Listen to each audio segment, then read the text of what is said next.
Hay una beatitud. Bien, vamos a empezar con la invocación. Hay una beatitud y un poder más allá de nosotros mismos que viene en ayuda de aquellos que están preparados para recibirlo. Nos dirigimos respetuosamente hacia aquella beatitud, aquellas grandes fuerzas de las cuales emanan incesantemente la fortaleza y la inspiración hacia todos los que estamos resueltos a abandonar el yo personal para desarrollarnos, aprender y compartir fraternalmente y sin reservas. Rada. Bien, vamos a hacer un repaso muy pequeño, nada más de los 3 últimos slides anteriores, porque entramos en un terreno un poco complejo para poder hablar de la cuestión que estamos hablando ya de física cuántica. Entonces, empezamos con esta, con la publicación de A Dynamical Theory of the Electromagnetic Field en 1865. Este investigador que se llama Maxwell demostró que el campo eléctrico y el campo magnético viajan a través del espacio, no en forma lineal, sino en forma de ondas. Este descubrimiento es muy importante, que se desplazan a la velocidad de la luz. Maxwell propuso también que la luz era una ondulación en el mismo medio por el que se propagan los fenómenos electromagnéticos. La unificación de los fenómenos luminosos y eléctricos le llevó a predecir la existencia de las ondas de radio. Gracias a esta deducción, después se pasó lo que se llama una deducción secundaria, primaria, una primodeducción, se aplica a otro campo hermano, que en el caso este es de la propagación de las ondas de radio. Y efectivamente se vio que las ondas de radio también se propagan a través de ondas y no de manera lineal como se pensaba anteriormente. Este descubrimiento, aunque parece simple, es muy importante y este es el investigador. Maxwell también está considerado el fundador del campo moderno de la ingeniería eléctrica. Bueno, hacemos este repaso. El siguiente, que es el Albert Abraham Michelson, que es un polaco que se nacionalizó norteamericano, tuvo un premio Nobel, ya hablamos de él, es este hombre de aquí. Fue un físico estadounidense conocido por los trabajos acerca de la velocidad de la luz.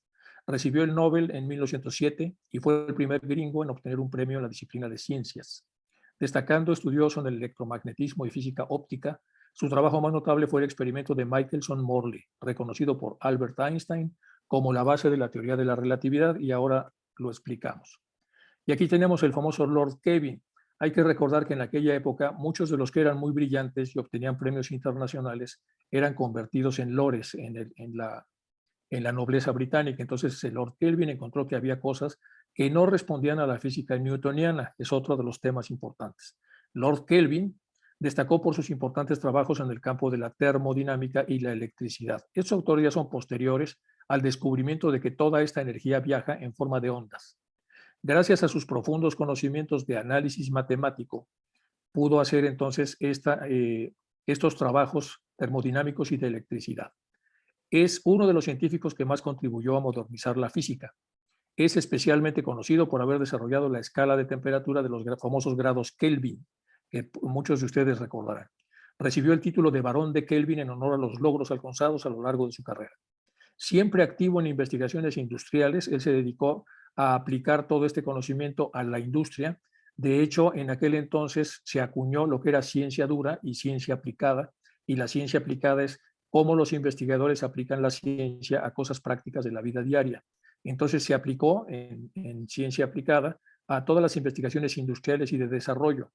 En el 1899 aceptó la invitación de George Eastman para la vicepresidencia de la junta directiva de la empresa británica Kodak Ltd, filial de Eastman Kodak, la relatividad y la teoría cuántica, tomando estos datos de Albert Michelson. Bueno, ¿y quién es Albert Michelson? Pues el que ya habíamos visto acá, que es este.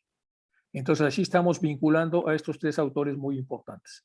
Entonces, tenemos Maxwell, Michelson, con la velocidad de la luz, y luego a Lord Kelvin.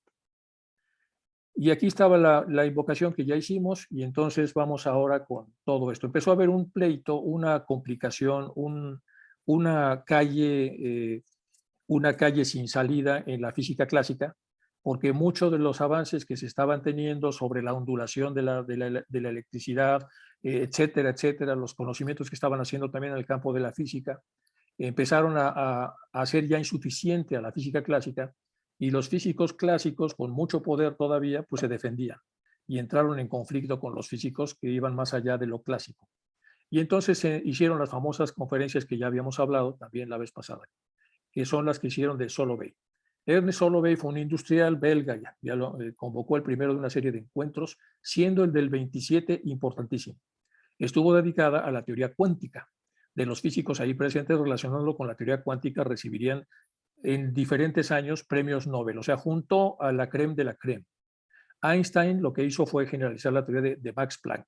Hay que recordar que Max Planck era mucho mayor que Einstein y de hecho Madame Curie, que también era una persona a la que admiraba muchísimo Einstein y estuvo mucho con ella, también le llevaba como 20 años, entonces era muy joven en esa época Einstein, lo que le permitió entonces beber de todo este manantial de sabiduría y luego generar sus propios modelos.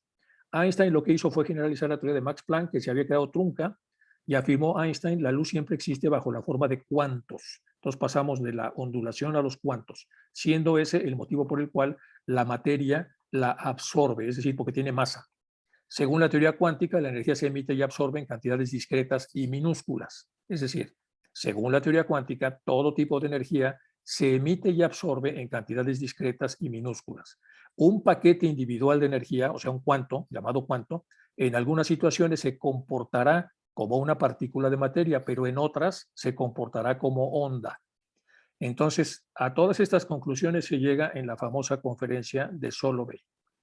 Y esta es la famosa foto que ya habíamos visto, dos modos de entender más allá del determinismo y la energía en movimiento.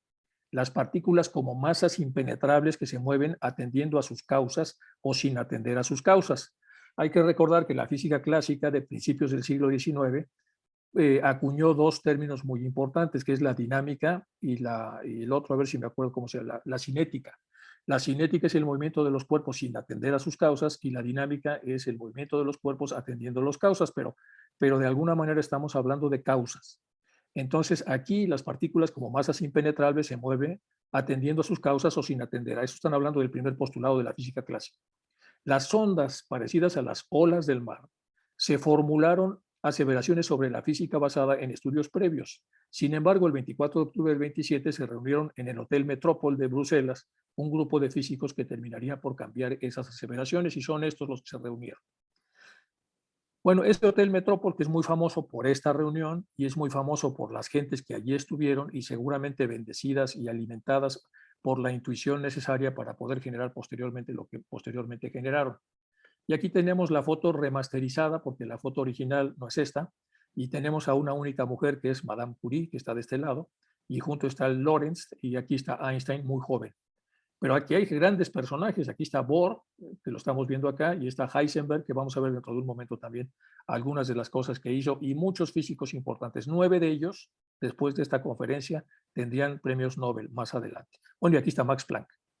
Max Planck estaba muy mayor a todos ellos, pero seguía siendo el genio que de una u otra manera había empezado a hablar de este cambio en la física que permitiera entrar de la física de las partículas a la física de la energía y de las ondas. Entonces vamos a hablar ahora de la física y de lo físico.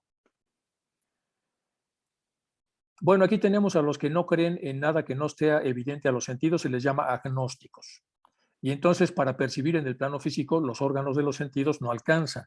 Sin embargo, pues dos personas se pelearán en ese plano, sin embargo, esto ocasiona fallos frecuentes. Y aquí está, bueno, esta es una caricatura clásica de la física de los años 60 del siglo pasado, en donde este está asegurando y está dispuesto a matar al de enfrente si el otro no lo admite que este es un 6 y el otro dice que no, que es un 9 y los dos tienen razón. Y esto, si usamos la teoría de la relatividad, pues tienen razón porque los dos están en un puesto relativamente diferente y desde ese enfoque los dos tienen razón y los dos no tienen razón al estar en un solo punto de percepción. Por eso ahora vamos a ver cómo se mete la estadística en la cuántica para tratar de hacer entonces promedios, movimientos espaciales y cómo la teoría de la relatividad ayuda mucho a poder entender esto. No la teoría de la relatividad de M igual a materia, no esa me refiero, la teoría, la parte teórica de la relatividad. Para percibir los planos sutiles, entonces, no alcanzan estos sentidos. Hay que recurrir a los sentidos superiores. Y bueno, aquí estamos, todo este es el espectro de luz visible del ser humano que va desde el violeta, porque el ultravioleta ya no lo percibimos, hasta el rojo, porque el infrarrojo tampoco. Es decir, vamos desde los 400 nanómetros hasta los 700 nanómetros, esa es la franja. Y debido a los pigmentos que tenemos en los ojos, estos colores aparecen en nuestro cerebro con los 3 colores que llamamos primarios, que corresponden a diferentes longitudes de onda y que combinados entre sí nos dan entonces un parámetro de colores enorme. Pero vean ustedes lo que ocupa esto. Esto es lo que el ser humano puede ver y esto es lo que no podemos ver. Entonces, las frecuencias, es decir, las longitudes de onda que hay en el espacio, son inmensas y lo que podemos ver es muy poquito, es esto. Por lo tanto, entonces, ese es el problema. La física clásica está basada en esto. La física cuántica pretende entrar en esto. Al hablar de ondas y al hacer registros de que las ondas son mucho menores a los 400 nanómetros y mucho mayores a los 700 y que el ser humano y el ojo humano no puede verlos, empiezan entonces la fabricación de aparatos para poder registrar lo que son estas ondas, cómo se comportan, qué hacen. Lo primero que empezamos a descubrir, que no lo sabía Madame Curie, es que los rayos X que están acá en una longitud de onda diferente a la longitud visible son capaces de traspasar a los productos materiales que son áreas de mayor densidad atómica y por lo tanto como radioactividad entrar y de alguna manera afectar a los cuerpos.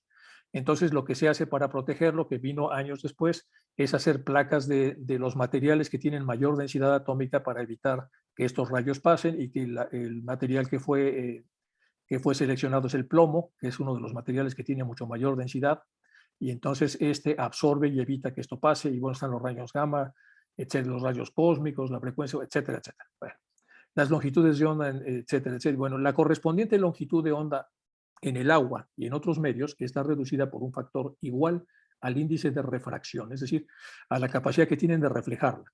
En términos de frecuencia, es decir, la cantidad de veces que se mueve por segundo, esta corresponde a una banda en el campo de valores entre 450 y 750 nanómetros, ya lo vimos acá. Un ojo adaptado a la luz generalmente tiene como máxima sensibilidad un valor de 555 nanómetros, anda más o menos por acá, entre el verde y el amarillo. El amarillo es el color que más nota el ser humano, el ojo humano. En la región verde del espectro visible. El espectro, sin embargo, el espectro es la división de colores una vez que el rayo blanco se divide en estos colores, entonces produce un espectro. Entonces el espectro, sin embargo, no contiene todos los colores que los ojos humanos y el cerebro puedan distinguir. Marrón, rosado, magneta, dorado, plateado y negro están ausentes, no forman parte del patrón. Por ejemplo, porque necesitan una mezcla de múltiples longitudes de onda para producir como síntesis una longitud de onda que sea capaz de crearlos. La longitud de onda visible al ojo también pasa a través de una ventana óptica. Ojo, la longitud de onda visible al ojo pasa a través de una ventana óptica. La región del espectro electromagnético pasa muy atenuada a través de la atmósfera terrestre, a pesar de que la luz azul es la más dispersa que la roja, por eso el cielo se ve azul. Entonces, es la razón del color del cielo, porque tiene una mucho mayor dispersión, la de 400 a 450 nanómetros, que el resto de los colores. Bueno, esa es la ventana visible. La ventana infrarroja está ligada a la ventana de respuesta humana y la longitud de onda media infrarroja, la longitud de onda infrarroja lejana están muy lejos de la región de respuesta humana. Es decir, de aquí para arriba, eso ya, a pesar de que nuestra ventana del iris puede permitir que entre, no se registra, no existe, porque no tenemos nada en el cerebro que pueda registrarla en teoría. Ahora vamos a ver que esto no es totalmente cierto. Por ejemplo, muchos insectos, tales como las abejas, pueden ver la luz ultravioleta, que es útil para encontrar el néctar de las flores. Las flores desprenden un olor especial que se tiñe en una frecuencia que corresponde a la parte ultravioleta y las abejas la detectan. Por esta razón, los éxitos reproductivos de las especies de plantas cuyos ciclos de vida están vinculados a la polinización de los insectos dependen de que se produzca suficiente emisión ultravioleta, más bien que la del color aparente que puedan tener. Bueno, todas estas son cosas todavía de física clásica. Y aquí más del espectro visible es la región del espectro electromagnético que el ojo humano es capaz de percibir. A la radiación electromagnética en este rango de longitudes de onda se le llama luz visible. Ojo, la radiación, el producto radiado de ondas electromagnéticas en este rango de lo que es perceptible se le llama luz visible o simplemente luz. No hay límites exactos en el espectro visible. El ojo humano típico responderá a longitudes de 380 a 750 milímetros, nanómetros, aunque en casos excepcionales algunas personas pueden ser capaces de percibir longitudes de onda desde 310, es decir, más cercanas al ultravioleta, hasta 1050 al infrarrojo. Los arcoíris son un ejemplo de refracción del espectro visible. El color más visible siempre será el amarillo. Bueno, todo esto es física clásica todavía, pero es para apoyar lo que viene. Y aquí es más sobre lo mismo. Tenemos el campo auditivo humano, porque en el caso del oído pasa exactamente lo mismo. El ser humano escucha de 20 a 20.000. Pero hay sonidos por debajo de 20, se llaman infrasonidos, porque los seres humanos hemos hecho las teorías en base a nuestras propias limitaciones físicas. Y entonces lo que no podemos captar le llamamos infrasonidos, aunque en realidad pues, son sonidos. Y estos los pueden detectar, por ejemplo, los elefantes, las morsas, topos, etcétera. Y luego tenemos frecuencias de más de 20.000 ciclos que las pueden detectar los perros y los gatos, hasta 40.000. Y luego los ultrasonidos más altos que los delfines y los murciélagos, y 160.000. Es decir, nuestro oído es muy limitado en relación a lo que pueden hacer otras especies en el plano físico. Entonces, el oído humano percibe frecuencias de 20 a 20.000. Estas frecuencias, el instrumento que más las registra, con 8 octavas, por lo general es el piano, que va desde algo cercano al 20 hasta algo cercano al 12.000 o 16 o lo que fuere. Y entonces, de una u otra manera, una orquesta sinfónica lo que hace es que tienen instrumentos que producen vibraciones más graves, instrumentos que producen vibraciones más agudas, y siempre hay una nota intermedia donde los agudos bajan para tocarla y para poder afinarse, y los graves suben para poder afinarse también, y es la nota La. La nota La de más o menos, me parece que es la cuarta octava de La. Esta nota es la misma que eligieron Ericsson cuando hizo los primeros teléfonos. Cuando uno descolgaba el teléfono sonaba la nota La, más o menos así. Y tiene que ver con todos los estudios que fueron haciendo respecto a esto, que ya no vamos a revisar porque estamos en física cuántica. Bueno, estos son todos los sonidos por encima de 20, se califican como ultrasonidos. Bueno, vamos ahora a meternos ya un poco a ocultismo. Anájata, sabda. Las voces y sonidos místicos que oye el yogi, es decir, la persona que se ha perfeccionado, no en estas frecuencias, sino en las frecuencias ya que tienen que ver con lo oculto, en el periodo inicial de la meditación. Es decir, cuando las personas empezamos a desarrollarnos interiormente, entre otras cosas, también va a tener efectos la percepción del oído, que ya no requiere un oído físico. La tercera de las 4 condiciones del sonido se llama también Madhyama. La cuarta condición se presenta cuando el sonido es perceptible en el sentido físico del oído, que es lo que todos escuchamos, y el sonido en sus grados precedentes no es percibido sino por aquellos que han desarrollado sus más sublimes sentidos internos o espirituales. Esto es muy importante. El sonido en sus grados precedentes no es percibido sino por aquellos que han desarrollado sus más sublimes sentidos internos espirituales. Conclusión: si nosotros nos desarrollamos interiormente y hacemos lo correcto, llegará el momento en el que vamos a activar los sentidos internos, que también se llaman espirituales. Y por lo tanto, entonces, tendremos la posibilidad de escuchar los sonidos que pertenecen a esa banda de frecuencias sutiles. Los 4 grados se conocen respectivamente con los nombres de Pará, Parsanti, Madhyama y Vaikari. Son los 4 que está hablando acá, de las voces y sonidos místicos, junto con el sonido del plano físico. En otras palabras, entonces, el desarrollo interior no es la ampliación, por ahí lo comenta Blavatsky en alguna de las obras que tiene, que una de las cosas más tontas que hacen los físicos es tratar de que los cuerpos densos atraviesen las paredes densas. Eso no puede ser. Dice, para que eso se atraviese tiene que estar en otro plano, en un plano sutil, en donde es perfectamente capaz de hacerlo. Entonces, pero trabajar siempre en el plano físico de alguna manera es infructuoso y tiene límites enormes. Y esos límites hacen ya inevitable el que estas cosas puedan suceder, o más bien que las cosas no sucedan. La ruta incorrecta por deducción errónea. Hasta ahora solo se conocen 3 dimensiones de la materia, que son longitud, anchura y espesor. Esto es de la doctrina secreta. Respecto a la cuarta famosa dimensión, afirman los ocultistas que no solo es un hecho, sino una de las categorías de observación en el plano astral.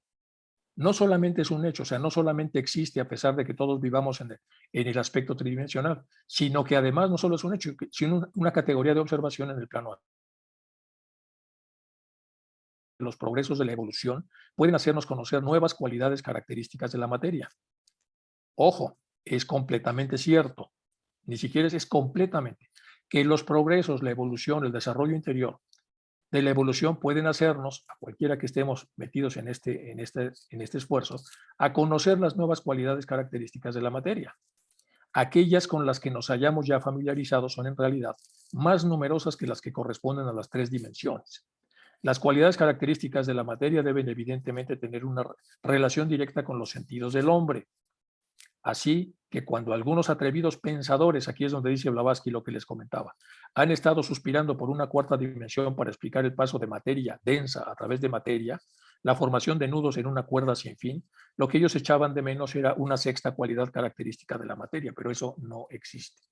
Y aquí tenemos la famosa analogía de ósmosis, el paso de un solvente a través de una membrana semipermeable de un lugar de menor concentración a uno de mayor concentración.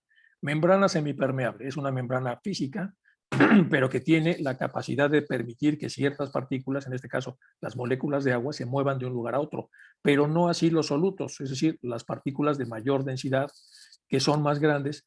Pero ahora que veamos física cuántica, vamos a ver que no nada más es el tamaño. Hay otro tipo de lenguaje electrodinámico que hace factible que incluso partículas que no sean tan grandes les sea no permitido el paso. Por lo tanto, entonces aquí el gradiente de concentración va hacia acá, de las moléculas que sí pueden pasar, que son las de agua, y las que no pueden pasar se quedan del otro lado. Entonces, algo así sucede con esta idea que nos está comentando aquí HPV.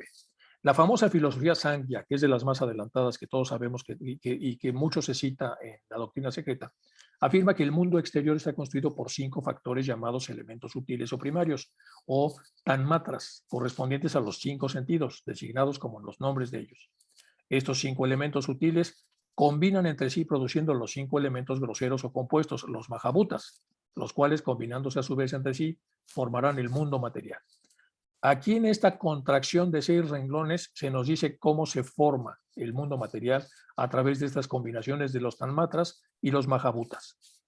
Tenemos pues los 5 elementos sutiles, oído, tacto, vista, gusto y olfato, y por otra parte los 5 elementos groseros denominados éter, que es el akashaka, el aire, el vayu anila, el fuego, el tejas agni, el agua, apas jala, y la tierra, bu prithvi, que corresponden respectivamente a los 5 sentidos. Y entonces tenemos, o sea, el éter al oído, el aire al tacto, el fuego a la vista, el agua al gusto y la tierra al olfato.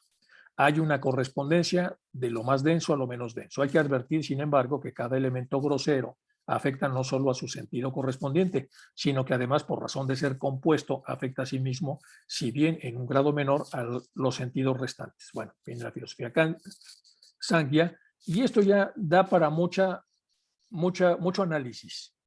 Y por supuesto, los grandes científicos que han bebido de este tipo de manantial les ha sido más fácil moverse a un tipo de física que considera las cosas que los órganos de los sentidos no son suficientes para poder explicar.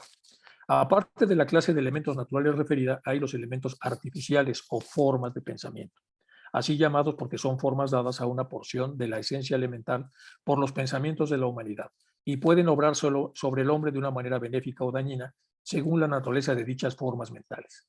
Entonces tenemos aquí correspondencias entre los elementos visibles y los elementos primigenios, que en este caso se llaman, o entre los mahabhutas y tánmatras, pero además en la filosofía Kanya se nos habla de que hay elementos artificiales que son producidos continuamente y que forman parte de los pensamientos. Ya lo veremos también más adelante cómo la física cuántica lo explica. Vamos ahora con el famoso dharana, que aparece en La Voz del Silencio. Es aquel estado en la práctica del yoga. ¿Por qué lo estamos viendo? Porque estamos reaccionando a el último párrafo. Vamos a repetirlo para verlo. Aparte de estos elementos y estas correspondencias del éter, akashaka, del aire, vayu, y luego de los 5 sentidos correspondientes, el éter al oído, el aire al tacto, el fuego a la vista, todo lo que ya vimos, aparte de eso se está diciendo que hay otras formas que se llaman elementos artificiales que son creadas por el pensamiento. Entonces vamos a ver aquí, dharana es aquel estado en la práctica del yoga en el cual el pensamiento debe estar firmemente fijo en algún objeto de meditación. Es la intensa y perfecta concentración de la mente en algún objeto interno, con abstracción completa de todo lo exterior, o sea, del mundo de los sentidos físicos. En el dharana o sexto grado de desarrollo, cada sentido, como facultad individual, ha de ser muerto o paralizado en este plano, pasando al séptimo sentido, el más espiritual, y fundiéndose en el voz del silencio tomó. Bueno, esto ya es más sofisticado, entonces el que está creciendo y desarrollándose y que está practicando el yoga y que está controlando sus pensamientos para que estos a su vez no generen formas que se llaman, como habíamos visto acá, elementos artificiales y que se quedan durante días, semanas o años, dependiendo del tipo de formas que tengamos, y que se funden además con todos los pensamientos de toda una humanidad. Entonces, lo que se hace es renunciar a ellos a través del desarrollo y tener un objeto fijo de meditación, y con eso hacemos una perfecta concentración de la mente en un objeto interno, con una abstracción completa de todo lo exterior. O sea, nos olvidamos de lo exterior, el mundo de los sentidos. Es el sexto grado de desarrollo. Dharana, contemplación, concentración, atención sostenida. Es la fijación de la mente en algún objeto externo o interno. Es la absorción en el objeto pensado. Y este es un dibujo muy bonito que lo explica muy bien, en donde vienen aquí los diferentes nombres que se refieren a este tipo de concentraciones, en donde la persona, a través de la concentración, de la disciplina y de la voluntad, empieza a controlar sus aspectos interiores. Y los controla porque los conoce y porque al irse desarrollando está más del lado del bien que del no bien. Y al estar más del lado del bien, está del lado de las leyes de la naturaleza, y por lo tanto entonces, conociéndolo, ha decidido aprender a administrarlo de una manera correcta. Y entonces administra la respiración, las posturas, las observancias, el control de los sentidos, los temas que tienen que ver con la posible iluminación, que es el samadhi, la meditación, y aquí tenemos el dharana, que es la concentración y el control de los sentidos. Entonces, en esta estamos viendo lo que sería una formación de disciplina en donde la persona sabedora que a través de los pensamientos genera esencias, excrescencias, formas, que son formas accidentales, ha decidido entonces administrar el tipo de formas que quiere lanzar al espacio a raíz de su propio desarrollo interno. Bueno, para Emmanuel Kant ya estamos hablando de metafísica. La metafísica es un conocimiento especulativo de la razón, eso decía Kant, enteramente aislado. Se alza por encima de las enseñanzas de la experiencia mediante meros conceptos, no como la matemática mediante la aplicación de la intuición, y en donde por lo tanto la razón debe ser su propio discípulo.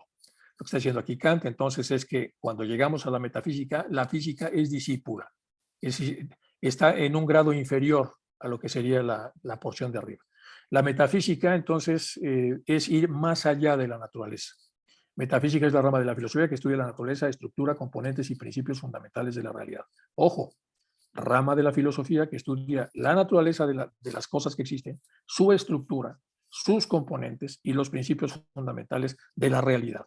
Esto incluye la clarificación e investigación de algunas de las nociones fundamentales con las que comprendemos el mundo, como es entidad, ser, existencia, objeto, propiedad, relación, causalidad, tiempo, espacio, etc.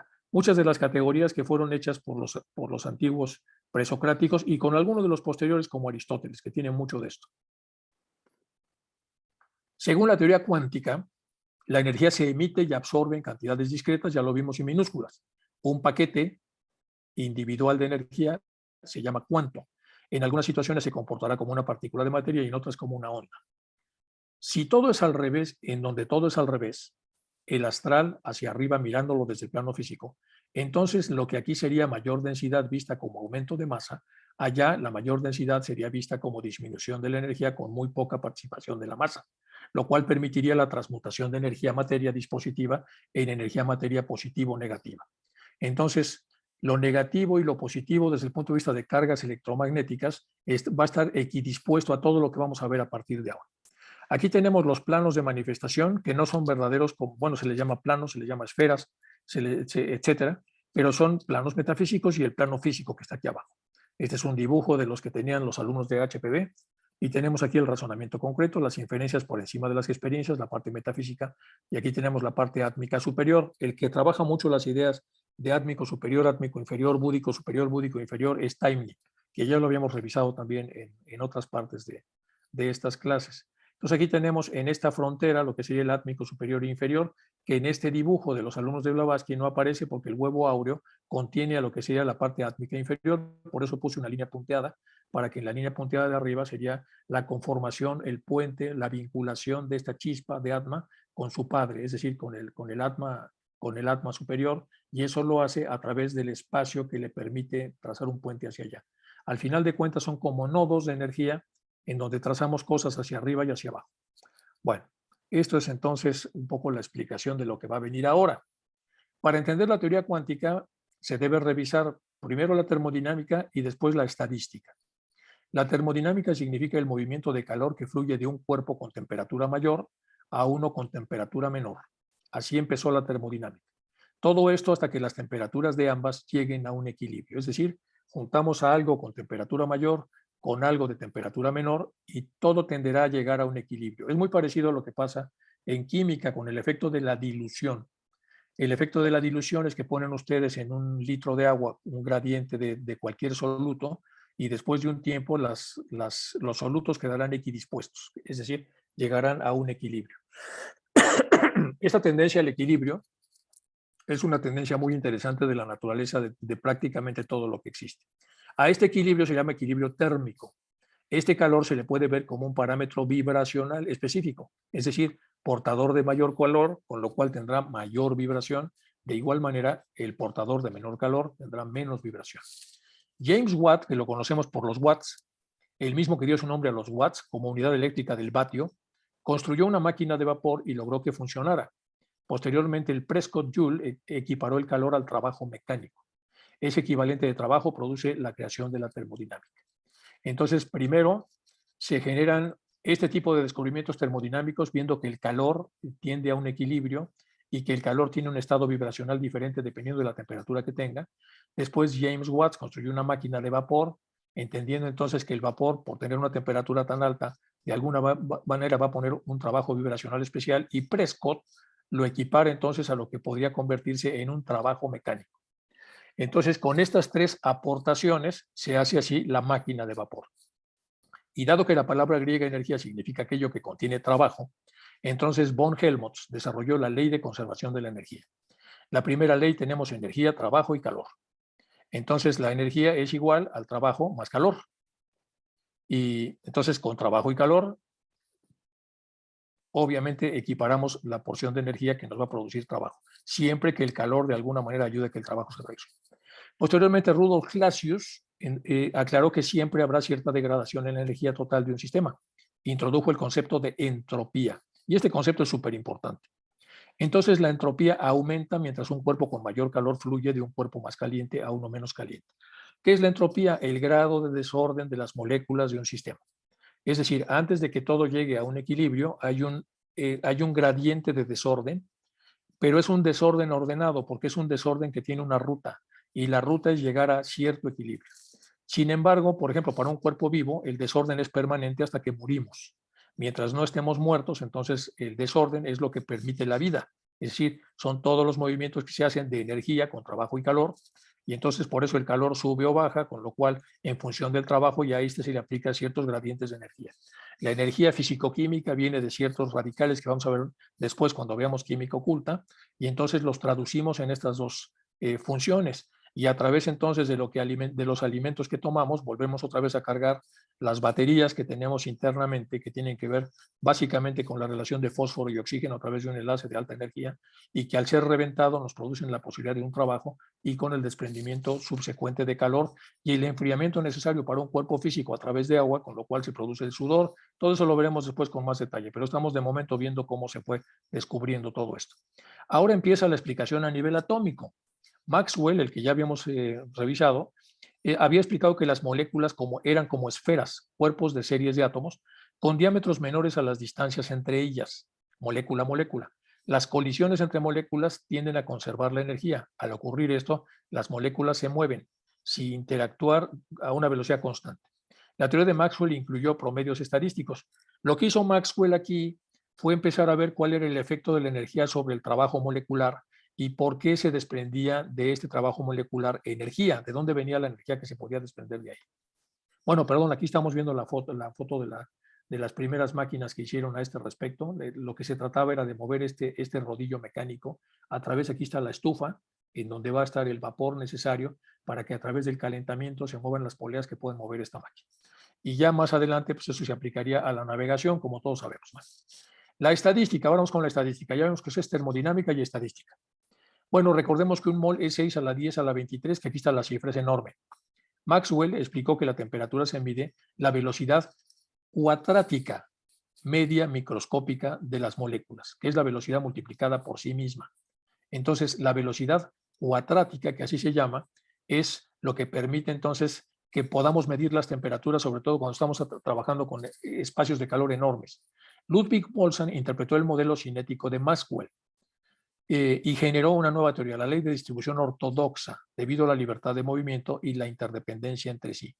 Todo ello le permite a las moléculas el interactuar de una manera no lineal, sino aleatoria. Es decir, no siempre habrá resultados iguales antes de estímulos iguales.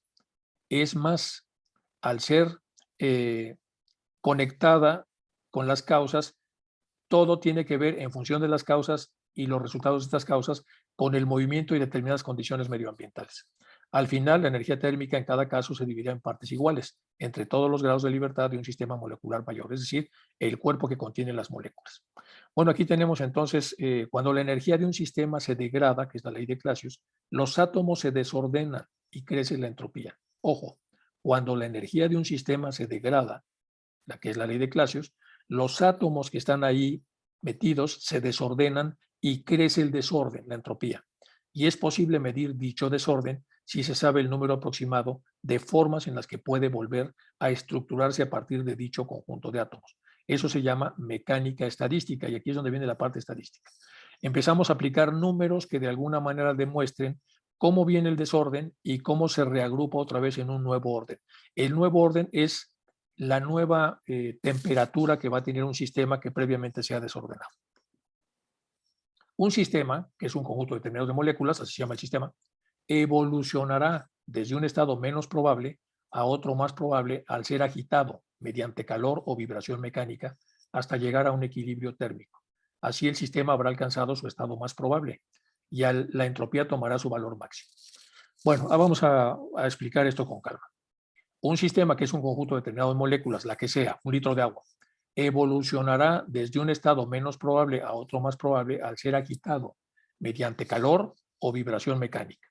Lo que habíamos visto en la termodinámica, que el proceso a través del cual íbamos a provocar esta agitación, que a su vez nos iba a producir trabajo, era mediante calor, es decir, subiendo los gradientes de temperatura, y para eso poníamos una estufa en donde metíamos carbón, calentábamos el agua y esto producía valor, había cambios moleculares importantes que a su vez iban a mover etcétera, todo lo que era la máquina esta termodinámica.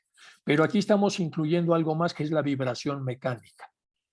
Entonces, cada vez que calentamos un producto o lo hacemos vibrar mecánicamente, es decir, lo agitamos.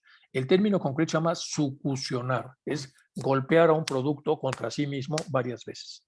Cuando hacemos esto, entonces llegaremos a un equilibrio térmico. Primero se hace un desorden, se incrementa la entropía, baja la entropía y al final el frío y el calor terminarán entonces por generar el nuevo modelo térmico.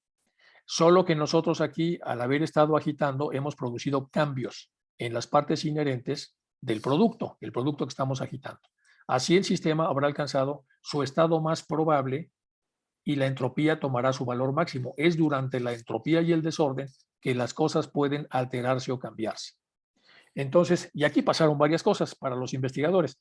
Planck, que estaba muy metido con todo esto, entonces observó, cuando se calienta un objeto, este emite radiación que consiste en ondas electromagnéticas, ya lo vimos, que se muestran como una amplia gama de frecuencias vibracionales y por lo tanto luminosas, es decir, detectables. Y entonces empezaron a hacer experimentos. Dice, si estamos calentando un objeto, este objeto al ser calentado va a emitir radiación y estas radiaciones van a consistir en ondas electromagnéticas. Y estas ondas electromagnéticas se van a mostrar en una amplia gama de frecuencias vibracionales. Y si nosotros ya tenemos un detector de frecuencias vibracionales, por lo tanto podremos observarlas. Acuérdense que Planck todavía está en el límite entre lo que es la física clásica y la física cuántica, por lo tanto necesita todavía evidencias observables. Y se construyó el famoso horno cerrado, es este, se calienta con un orificio que permite medir lo que ahí sucede cuando se incrementa la temperatura. Hay muchos errores de dedo, perdón, al ir traduciendo esto es un poco complicado, entonces no puse mucha atención en las... pero vamos siguiendo un poco el formato de lo que ahí se dice. Se incrementa la temperatura. De ahí se desprende que dentro del enorme patrón de frecuencias hay una frecuencia predominante, hay una frecuencia promedio. Es decir, entre la vibración más alta y la vibración más baja sacamos una media. Y ese entonces es un número estadístico, es un factor estadístico, es un número matemático en el cual luego tenemos que ver la dispersión y para eso usamos la desviación estándar.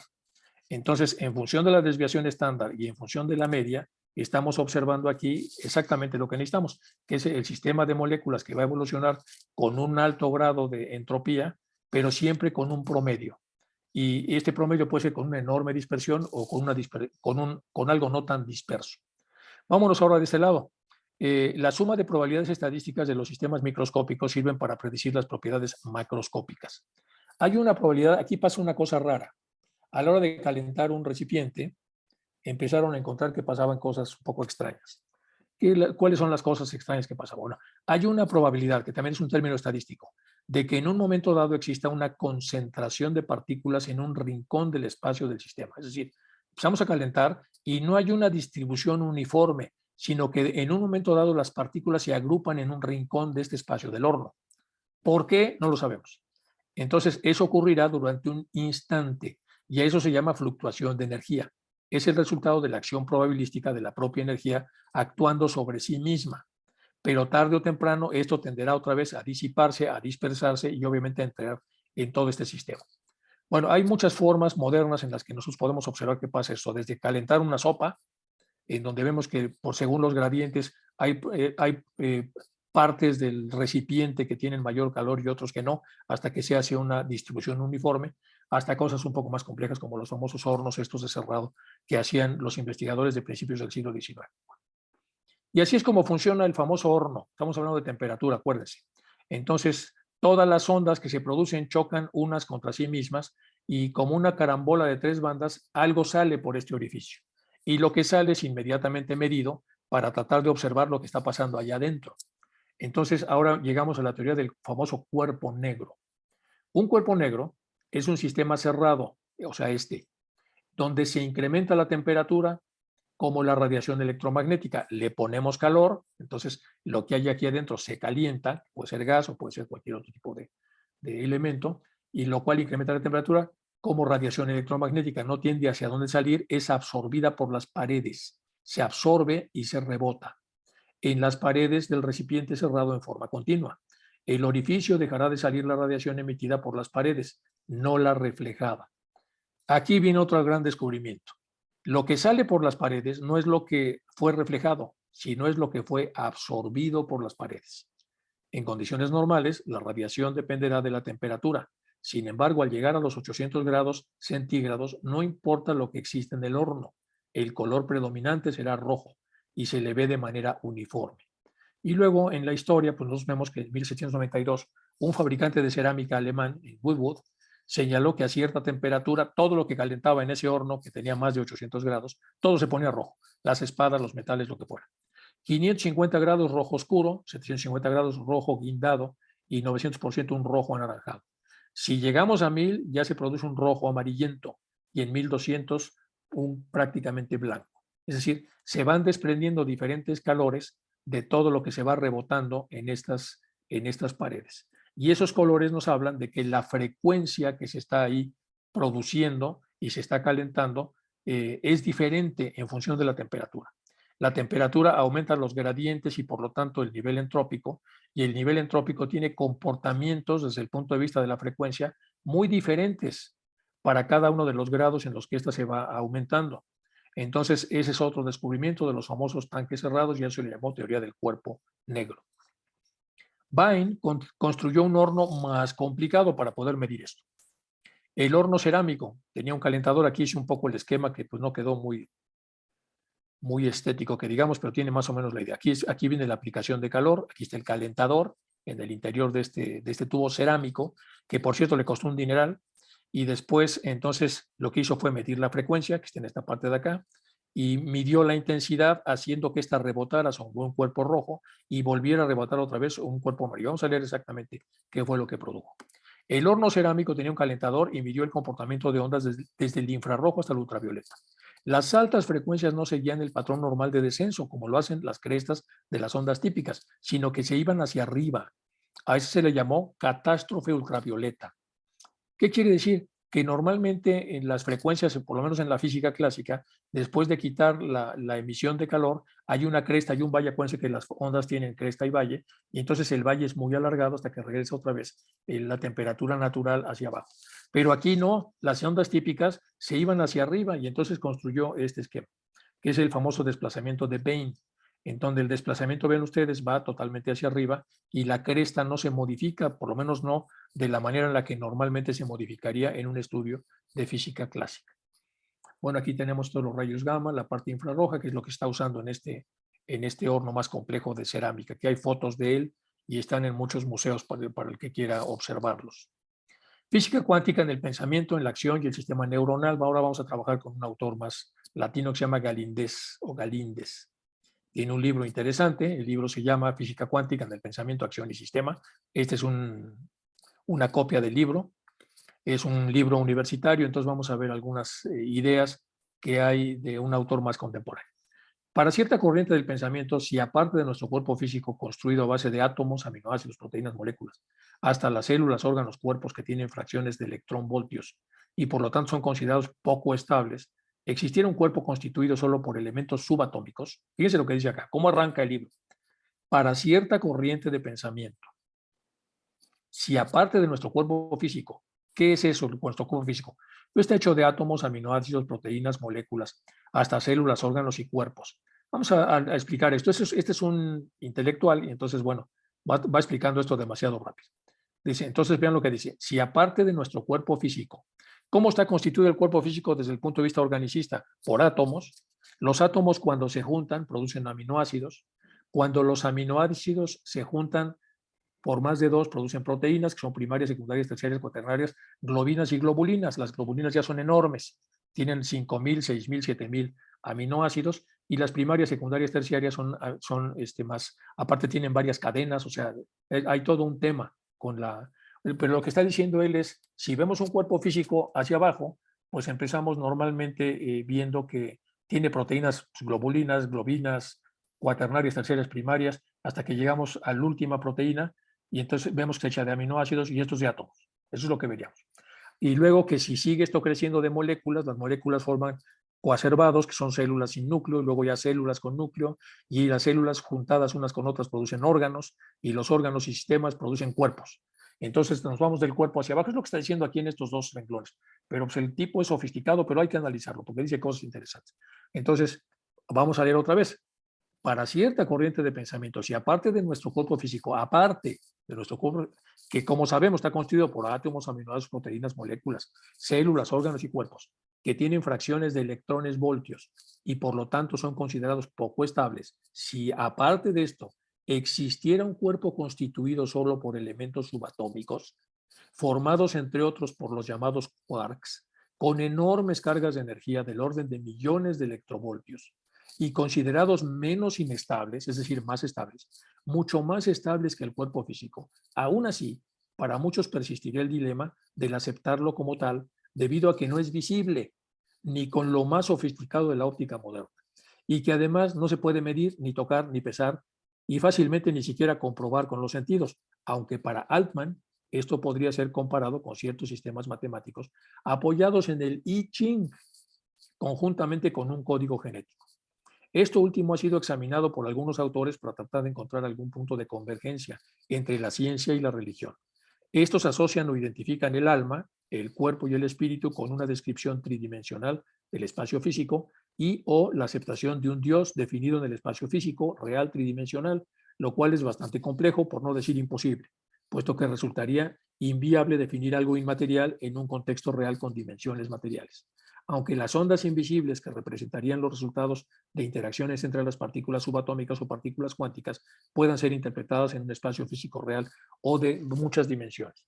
Vamos a analizar esto porque es muy interesante lo que dice aquí Galíndez. ¿Qué quiere decir? Para un físico normal, pues todo llega hasta el átomo. Y entonces nos vamos al revés. Es decir, tenemos un cuerpo, está formado por aparatos y sistemas, y estos están formados por como dice acá, ¿dónde está? Conceptos estables, proteínas, moléculas, hasta aquí está, a órganos y después a células, y las células por moléculas, proteínas, aminoácidos y átomos, y ahí se acabó. Pero dice, bueno, ¿y qué tal si seguimos y vemos lo que no se ve? Y vemos que el átomo en realidad está formado de partículas subatómicas, quarks. Y entonces vemos que ahí sigue para abajo. Y mientras más abajo estamos, perdemos más masa, tenemos más energía y por lo tanto más estabilidad. Entonces estaríamos ahora sí percibiendo un cuerpo completo, es lo que dice Galíndez. Y entonces, si empezamos a tener un cuerpo completo, entonces automáticamente tenemos ya un mapa mucho mejor de lo que es el cuerpo humano. Bueno, vamos a pasar con más de Galíndez. Max Planck continuó estudiando al famoso agujero negro. El equilibrio entre frecuencia e intensidad de la radiación no podía ser debido a su cavidad o a su forma o a los materiales, que acuérdense que se hizo sobre un producto de material, de material con lo que hacen la pottery, ¿cómo se llama? Bueno, de un material que no era un material convencional. Entonces Max Planck continuó estudiando el famoso agujero negro y lo que ya se había encontrado, que había un equilibrio entre la frecuencia e intensidad de la radiación y que eso no podía ser debido a las condiciones del propio horno que se había construido, que la solución estaba en la temperatura y que habría constantes universales, es decir, un principio universal que pudiera explicar esto. Y en 1990 se midió con el satélite COBE la radiación del fondo en los márgenes del universo para tratar de corroborar lo que aquí Max Planck había dilucidado. El explorador del fondo cósmico que se llama COBE, se llama Cosmic Background Explorer, conocido también con su Explorer 66, fue el primer satélite construido especialmente para estudios de cosmología. Su objetivo fue investigar la radiación de fondo de las moléculas, la que ya había descrito Max Planck. El CMB, el Cosmic Background Explorer, por sus siglas en inglés Cosmic Microwave Background, y obtener medidas de la misma que ayudaron a ampliar nuestra comprensión del cosmos. Su misión, planificada por un periodo de alrededor de 4 años, comenzó el 18 de noviembre del 89. Los resultados obtenidos por sus instrumentos confirman en gran parte los postulados de la teoría del Big Bang. De acuerdo con el Comité del Premio Nobel, el proyecto COBE se puede considerar como el punto de partida para la cosmología como una ciencia de precisión. Dos de los principales investigadores de COBE, que es el Smuts y Matter, recibieron el Premio Nobel de Física en el 2006. Y el satélite WMAP de la NASA es el sucesor actual de COBE, ese digamos el COBE 2. Bueno, entonces se han hecho ya enormes progresos para tratar de corroborar o de ver la forma en la que esto interactúa en el mundo de la física cuántica. Vamos a ver ahora entonces la famosa radiación de la cavidad, lo que pasaba en el famoso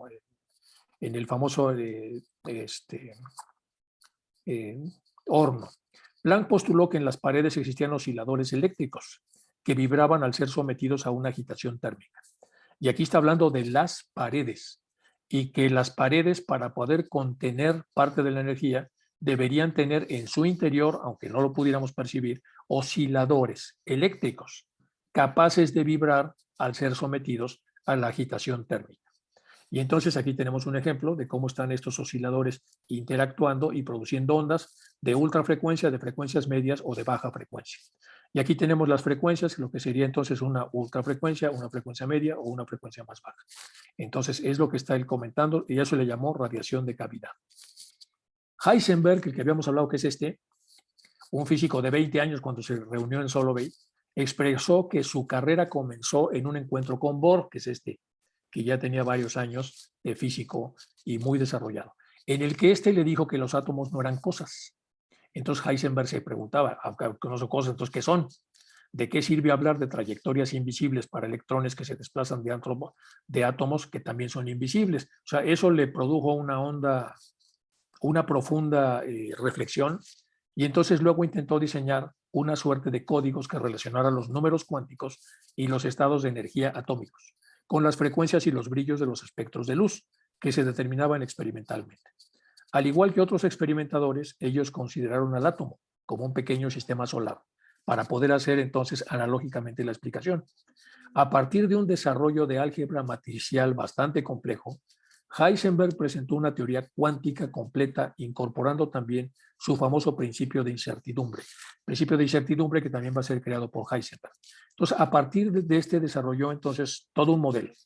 Como es sabido, este principio establece que para pares de valores de cantidades físicas que llamamos conjugados, tales como el momentum o cantidad de movimiento, la velocidad y la posición, para las entidades cuánticas como los electrones, protones, hasta formar el átomo, no se pueden obtener tales valores precisos de dichas variables conjugadas simultáneamente. Es decir, si se pudiera detectar con precisión la ubicación o posición de un electrón, en ese mismo instante no podríamos tener un valor preciso para la velocidad, porque lo estaríamos tomando fotográficamente, necesitamos verlo en desplazamiento.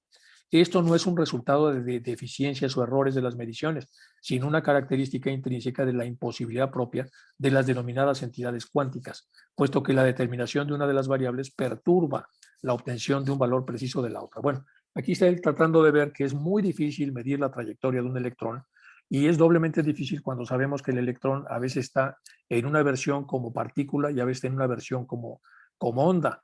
Y tampoco podemos ver la velocidad a la que se mueve porque cuando desaparece en su forma de partícula y onda, el hecho de que vuelva a aparecer entonces complica muchísimo la medida. Ya veremos más adelante que ya se hicieron aparatos enormes para poder subsanar esta disyuntiva. Pero digamos en esta época, por lo pronto Heisenberg apenas la está dilucidando o descubriendo. Este desarrollo matricial de Heisenberg se determinó el valor numérico para el principio de incertidumbre de una variable conjugada como la posición, la posición que tiene un electrón, multiplicada por la otra variable conjugada como el movimiento. Se encontró un valor numérico que sería siempre mayor a una constante llamada constante de Planck. Físicamente esto lo podemos entender diciendo que a medida que reducimos la incertidumbre en la determinación de la posición X, se reduce el error de la velocidad que es delta X. Pero para ese mismo instante, para el momentum P de esa entidad cuántica, aumentaría la incertidumbre, es decir, la delta P instante para un momentum P de esa entidad cuántica, que aumentaría la incertidumbre. Entonces aquí lo que está midiendo él es cuál es el grado de incertidumbre que tienen las medidas que puedan hacerse de productos que no tienen la estabilidad visual o la estabilidad apropiada para que nosotros podamos determinar o podamos asignarles un número determinado y que el número sea siempre físico. Dice, no, aquí lo que hay es un principio de incertidumbre. Bueno, simultáneamente a los desarrollos de Heisenberg, el Schrödinger prefería basar las investigaciones a partir de las conclusiones de de Broglie, sobre todo porque la teoría de Heisenberg resultaba extremadamente compleja a través del sistema matemático que hizo, carente de figuras y con muchas complicaciones matemáticas. Así, y toda su concepción, tampoco sencilla, condujo una ecuación diferencial denominada ecuación de onda de Schrödinger, cuya solución, que es una función y no un valor, resulta de ser una función llamada función de onda, que describe mágicamente los aspectos cuánticos del sistema. Entonces, el primer modelo que hace una descripción mágica, por así decirlo, o incierta de los aspectos cuánticos del sistema, viene de la mano de Schrödinger. Entre 1925 y 26, varios autores publicaron 3 trabajos independientes que resultaron ser desarrollos equivalentes de la teoría cuántica completa. Son la mecánica matricial de Heisenberg, ya lo vimos, la mecánica ondulatoria de Schrödinger, la acabamos de ver también, y el álgebra cuántica de Dirac, que todavía no vemos. Entonces aquí tenemos la mecánica matricial, que es la formulación de la mecánica cuántica creada por Werner Heisenberg, Max Born y Pascual Jordan en el 25. La mecánica matricial fue la primera implementación de matemática completa en la mecánica cuántica. Extiende el modelo de Bohr al describir cómo ocurren los saltos cuánticos. La realiza interpretando las propiedades físicas de las partículas como matrices que evolucionan en el tiempo. Es equivalente a la formulación de ondas planteadas por Schrödinger. Aquí es muy interesante porque se supone que las partículas cuando desaparecen, la pregunta es ¿a dónde van las partículas? Entonces, si hay universos paralelos, si hay planos paralelos a donde van y vuelven, y si hay una correspondencia entre, o sea, vuelven sin abandonar la onda de trayecto, y para eso tendría que haber 2 ondas de trayecto. Entonces empiezan a hacer una serie de especulaciones para ver qué está pasando ahí y por qué se da tanta incertidumbre. Aquí viene la ecuación de Schrödinger, ya la hablamos, por el físico austriaco, del 25 describe la evolución temporal de una partícula subatómica masiva, de naturaleza ondulatoria y no relativa. Es de importancia central la teoría de la mecánica cuántica, donde representa para las partículas microscópicas un papel análogo a la segunda ley de Newton en la mecánica clásica. Las partículas microscópicas incluyen las partículas elementales, tales como electrones, así como sistemas de partículas, tales como núcleos atómicos. Y aquí tenemos la de Dirac que no hemos visto, ya que la ecuación de Dirac se formuló originalmente para describir el electrón, las referencias eran respecto solamente a electrones, aunque actualmente la ecuación se aplica a otros tipos de partículas elementales. Con espines de medio como los quarks, una ecuación modificada de Dirac puede emplearse para describir de forma próxima a los protones y a los neutrones, aunque originalmente estaba hecha solamente para electrones. Vamos a ver entonces a qué se llegó con esto. Schrödinger pretendía que su experimento mental fuera una discusión de la paradoja EPR. ¿Cuál es la famosa paradoja EPR? Es famosísima. Es llamada por los autores Einstein, Podolsky, Rosen. Por eso se llama EPR. En 1935, la paradoja de PR destacó la naturaleza cuantitativa de las superposiciones cuánticas, en las que un sistema cuántico como un átomo o el fotón puede existir como una combinación de múltiples estados correspondientes a diferentes resultados posibles. Por eso la incertidumbre, porque existe de diferentes formas en un momento dado. La teoría predominante, llamada interpretación de Copenhague, dice que un sistema cuántico pertenece a la superposición hasta que interactúa en el mundo externo o es observado por él, hasta que interactúa en el mundo externo o es observado por él. Y a partir de aquí la física cuántica va a entrar en una relación muy estrecha con el ocultismo. Vamos a ver por qué. Cuando este sucede, la superposición colapsa en uno u otro de los posibles estados definidos. El experimento de PR muestra que un sistema con múltiples partículas separadas por grandes distancias puede estar en tal superposición.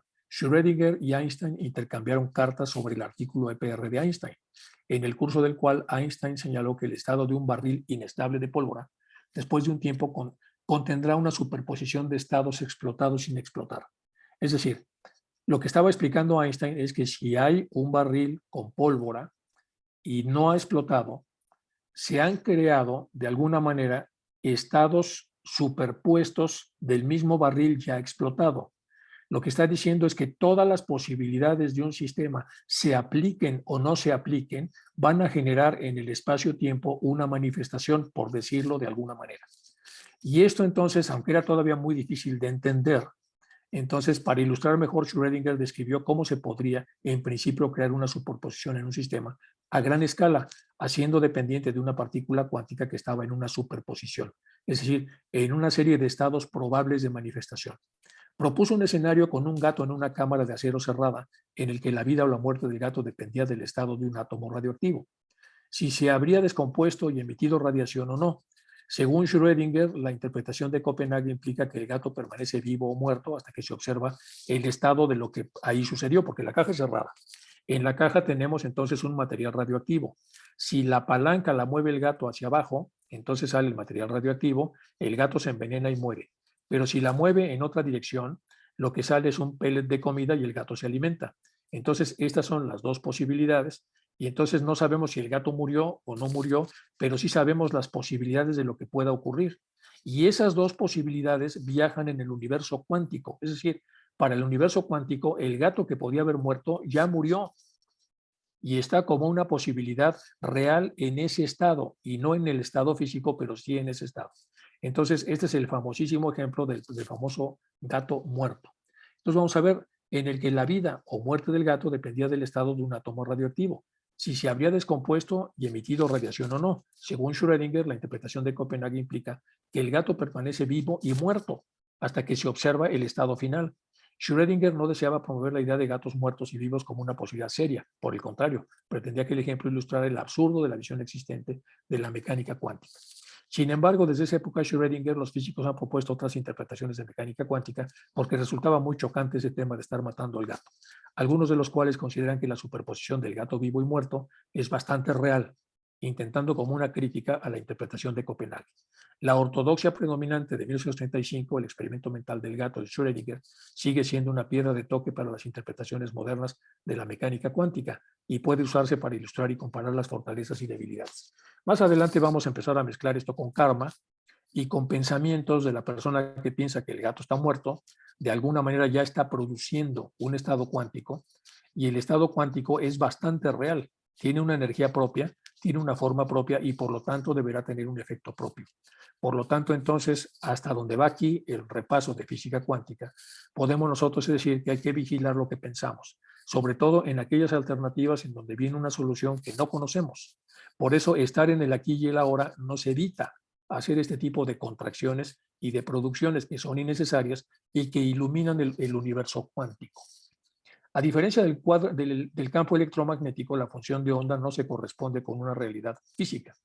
Este concepto es realmente complejo, dado que establece que una entidad cuántica, tal como un electrón, existe en una superposición de estados cuánticos, cada uno de ellos con una posibilidad de ocurrencia determinada a través de la función de onda correspondiente.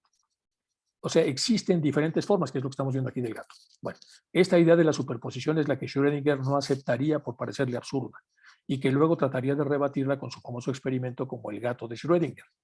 Bueno, Una copia de los borradores hacia la mecánica y matricial llegó a manos de Dirac y a partir de los mismos desarrolló su propia versión de la teoría cuántica, que resultó ser más amplia que las versiones de Heisenberg y Schrödinger. En realidad, estas resultaban casos particulares incorporados con el desarrollo de Dirac, conocido como teoría del operador o del álgebra cuántica. Y aquí pasaron varias cosas. Vamos a ver lo que sucede acá. Entonces, la paradoja de la mecánica cuántica del gato de Schrödinger, según la interpretación de los muchos mundos, el gato que murió se va a un mundo independientemente de que en el plano físico nuestro no hubiese muerto y viceversa. Si el gato murió, el gato que sobrevivió se iría también a otro estado de existencia todavía desconocido. Entonces, eso se llama paradoja de la mecánica cuántica del gato de Schrödinger, según la interpretación de los muchos mundos. En esa interpretación, cada evento es un punto de ramificación, cada evento. El gato está vivo y muerto, sin importar si la caja está abierta, pero los gatos vivos y muertos están en diferentes ramas del universo, que son igualmente reales, pero que no pueden interactuar entre sí. O sea, son reales para el plano de manifestación en donde están, pero no son reales para el plano de manifestación en donde nosotros estamos construyendo o entendiendo la teoría. Siguiendo la interpretación de Copenhague, el momento en el que abramos la caja, la sola acción de observar modificará el estado del sistema tal que ahora observaremos un gato que está en nuestro plano vivo o un gato muerto. Este colapso de la función de onda es irreversible e inevitable en un proceso de medida y depende de la propiedad observada. Es una aproximación pragmática al problema que considera el colapso como una realidad física, sin justificarlo completamente. El postulado cuarto de la mecánica cuántica expresa matemáticamente cómo evoluciona el estado cuántico tras un proceso irreversible de medida. Bueno, como verán, entonces, se acerca cada vez más esto a lo que nosotros estudiamos en ocultismo. En la interpretación de los muchos mundos, Many Worlds, formulada por Hawk Everest en 1957, el proceso de medida supone una ramificación de la evolución temporal de la función de onda. El gato está vivo y muerto a la vez, pero en ramas diferentes del universo. Ambas son reales, pero incapaces de interactuar entre sí debido a la descoherencia cuántica. Bueno, en la interpretación del colapso objetivo, la superposición de estados se destruye. No se produzca la observación difiriendo de las teorías que en la magnitud física que la provoca la destrucción. Tiempo, gravitación, temperatura, términos no lineales en el observador correspondiente. Esta destrucción es lo que evita las ramas que aparecen en la teoría de los muchos mundos. La palabra objetivo procede de que esta interpretación, tanto la función de onda como el colapso de la misma son reales, en el sentido ontológico, no en el sentido real, en la interpretación de los muchos mundos. Bueno, pues aquí tenemos más ejemplos de lo mismo. Entonces, al final se toma una decisión, pero la decisión tiene que tomarse cuando hay la maduración necesaria para que deba tomarse. El sujeto inmaduro tenderá a fallar y el sujeto sobremaduro, es decir, el que no está en la ventana de oportunidad, va a fallar, va a entrar en involución y va a estar con pensamientos funestos que tienen vida propia, de acuerdo a lo que nos está diciendo aquí la física cuántica. Y aquí tenemos el primer nivel de madurez, el segundo, él sigue madurando el plátano, y cuando el plátano ha llegado a un sistema, entonces ya se pueden dar los espacios de evolución. De esta manera, el pintor que puede ver esto, ahora sí, puede desdoblar en que esto, si se le atiende y si se le cuida bien, se va a convertir en esto. Lo cual es un pensamiento positivo, porque va en línea de la ley de evolución de la naturaleza. Pero si lo que pone acá es un huevo malogrado, roto, o lo que fuera, va en el sentido involutivo. Entonces, la evaluación y la maduración de la conciencia. Tenemos aquí el hombre ingenuo, que es como bebé o niño, que ve una estatua y está viendo para allá. Luego tenemos el hombre maduro, que tiene normalmente un uso mucho más cuidadoso de su intelecto, y luego tenemos al hombre que ya no tiene ventanas de oportunidad para desarrollarse y que tendrá que esperar una siguiente encarnación para hacerlo. Bueno, este esquema, que es el hombre frustrado, el que no aprovechó, o el hombre satisfecho, el que sí ha aprovechado las oportunidades de la vida. Bueno, esto es entonces para tratar de hablar de las ventanas de oportunidad. ¿Qué hace un ser humano para acercarse a las ventanas de oportunidad? Incrementar el proceso maduracional para llegar a este estado. Y cuando está, aprovechar el estado para evolucionar con pensamientos, dichos, actos excelsos y elevados. Y a partir de ahí producir entonces el crecimiento necesario, con lo cual podrá llegar a este dibujo y no tendremos al hombre frustrado, tendremos al hombre realizado. Bueno, vamos con el análisis de dilema y esclarecimiento de las opciones que ya afecta cuánticamente, pues engendran secuencias paralelas independientemente de lo que se manifieste o no. Es lo que hemos estado viendo. Vamos a leerlo otra vez porque esto resume lo que hemos estado viendo. el análisis de los dilemas que tenemos en la vida y el esclarecimiento de las opciones, es decir, el de ver lo que podría, suponer lo que podría pasar, afectará cuánticamente, porque pues se engendrarán secuencias paralelas independientes de que se manifiesten o no. Por eso la interpretación racional, sobre todo la interpretación que va hacia mundos futuros, rechaza la interpretación objetiva del sistema y propone un cambio en que los estados del sistema son estados de relación entre el observador y el sistema. Distintos observadores, por lo tanto, describirán el mismo sistema mediante distintas funciones de onda. Ojo, estamos hablando de física cuántica. Cuando nos metamos más a los temas de ocultismo, vamos a ver que esto está perfectamente explicado en la doctrina secreta y en algunos otros textos, pero básicamente en la doctrina secreta ya está. Por supuesto, no con estos términos, pero estos se están acercando lentamente a lo que las postulaciones de la doctrina secreta ya hablan por sí mismas. Bueno, yo creo que voy a dejar hasta acá, porque es muy denso lo que estamos viendo y nos faltan pues todavía aquí algunas cosas importantes que ver y que hay que explicarlas quizá con más cuidado. Aquí tenemos lo que vamos a ver del Carl Anderson, los spines para tratar de explicar cómo funcionan, las nociones básicas de la ley de la naturaleza. Y aquí esta parte es muy interesante porque muchos de estos físicos empezaron a hacerse budistas y empezaron a entrar en temas, por ejemplo, el astrónomo Schrödinger terminó dando amplio crédito a la religión budista, la física de Newton, nos permitía entrever la existencia del problema, sin embargo, para muchos la cuántica es la que nos puede dar alguna interpretación de estas respuestas, pero ¿cómo? Capra de la Universidad de California propone una interpretación intuitiva, metafísica y mística de la existencia de la naturaleza. Anteriormente, en la misma línea, Bohr, al exponer el conductor atómico y por ello ser nombrado caballero, elige como escudo de su blasón, cuando lo hacen caballero, a un esquema del yin y el yang, según la filosofía oriental. O sea, muchos de los grandes, ya lo veremos, no es que tengan una conversión, sino que pueden entender mejor lo que el ocultismo ya dice respecto a las investigaciones que ellos en un momento dado van desarrollando. Nos esperan todavía dos o tres clases un poco densas, pero vamos a tratar de mezclarlas con conocimiento ya oculto para que puedan ser explicadas con mayor sencillez. Pero sí nos falta todavía aquí la infinidad de trayectorias de partículas elementales, literalmente 2 y 2, el famoso sistema del 2 y 2, y aquí ya aterrizamos con HPV y Einstein. Bueno, sí nos faltan 2 o 3 clases todavía un poco cargadas. Nos vamos a quedar entonces aquí. Y entonces voy a dejar de compartir para poder pasar a la parte de las preguntas, dudas, comentarios, observaciones que tengan al respecto de lo que hemos visto el día de hoy.